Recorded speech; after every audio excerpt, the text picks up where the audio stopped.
After taking some time off for the holidays, Rand's Indie Spotlight is back again, and if you're new to the series, it's where I take a quick look at a recently released indie game, and today's game we are taking a gander at is Innerspace, which is developed by Polynaut Games, published by Asper Media.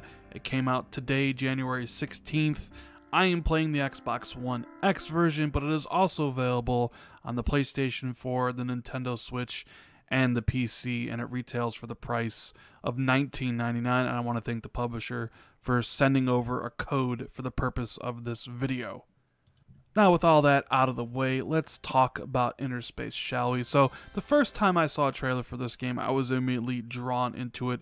It seemed like a exploration game in the vein of Journey and Abzu, and that is exactly what it is. You are a pilot, an AI construct. You fly around a plane, and your purpose is to help this archaeologist recover the last remaining memories of the Inverse before they are lost forever.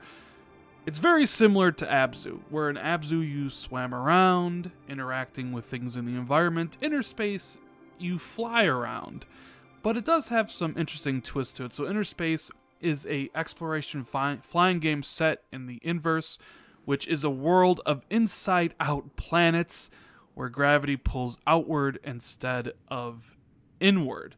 So basically, like, the water is surrounding you. It's pretty weird setup, although it actually is kind of cool. Now, what exactly do you do in Innerspace? Well, it is an exploration game, so the whole point is to basically explore every nook and cranny of the game and try to find these relics and wind to progress a little bit further, to figure out what exactly is going on, where did these ancients go to, and what is up with the demigods.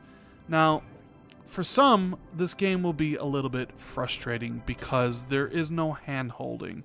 As it is an exploration game, it just sends you out to fly around and to kind of figure out what exactly you are supposed to do for yourself. Now, in the very beginning, it took me quite a bit of time to figure out what exactly the game wants you to do, but as I progressed, I became aware of the limitations the game has.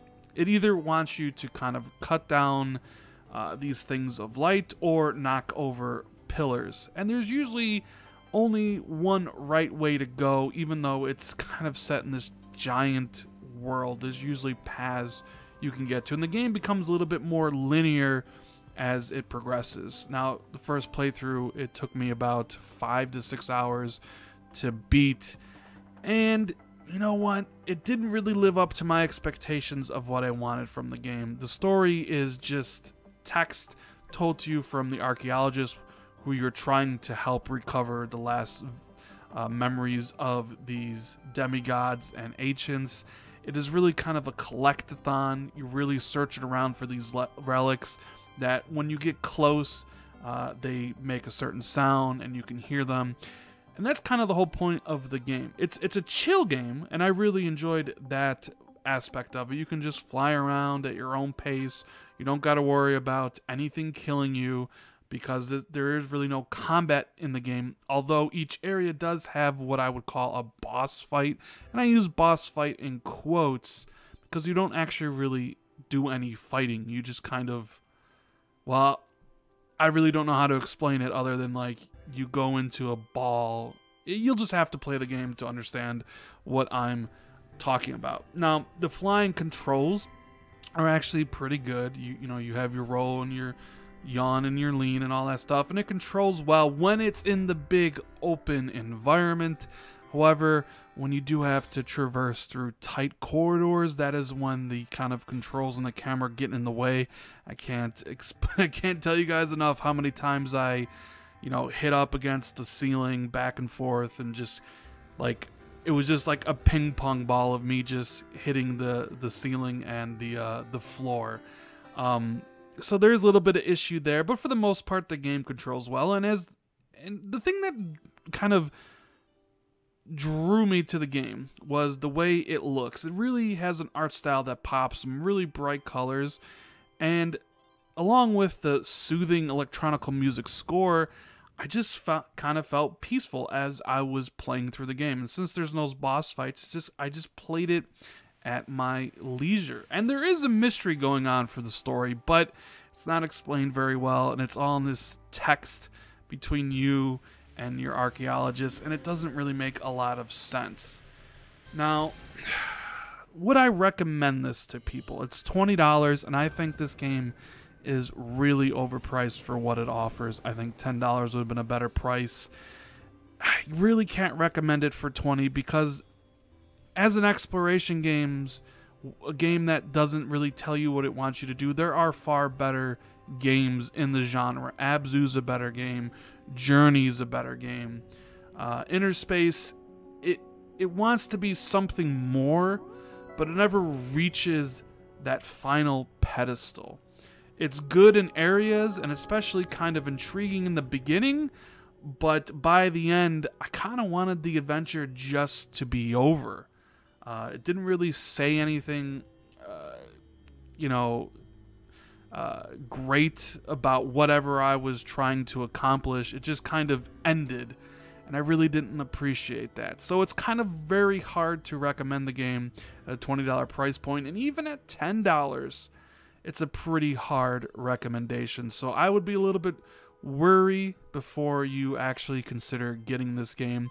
Now, I did get about 700 achievement points, gamer score trophies, whatever you want to call it, in my first playthrough. It seems like it would be an easy completion, easy platinum, easy 1,000, as long as you kind of like follow a collectible guide, because the relics are everywhere in these open worlds.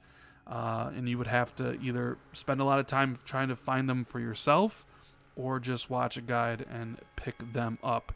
They do offer a different airframes. You know, you start off with this one called the piano, and it really has this annoying sound when you turn the plane because it like plays the piano keys. Cool the first couple times, very annoying by the end.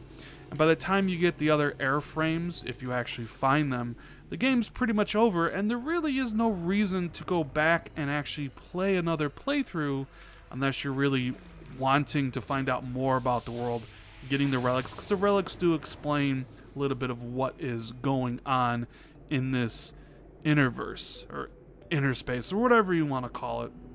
So maybe as my little expectations, I got a little bit high because I saw the trailer and I thought it was something I would enjoy. And while I did enjoy it a little bit, I kind of left with a disappointment, a sour taste in my mouth. You know, the visuals are cool, and I enjoyed the music that the game has. The lack of direction was very frustrating in the beginning as I kind of aimlessly flew around trying to figure out what the game wanted me to do. But once you kind of figure out what you can and can't interact with in the game, it becomes pretty easy after that. There's no grandiose story to kind of tie it all together. It kind of just, ends. So it's kind of hard to really recommend. There are better games in the genre, and I would wait for a really deep sale before, setting sail in the inner space. Anyways, guys, that is my review for Inner Space, which is available right now on Xbox One, PlayStation 4, Nintendo Switch, and PC. Goes for the price of $20, but I would wait until a deep price cut before even considering playing this game. If you enjoyed the review, make sure you hit the like button. Consider subscribing to the channel for more content. Hit the notification bell so you're always notified when I do drop new videos. Thank you guys so much for watching, and I'll see everybody in the next video. Later, guys.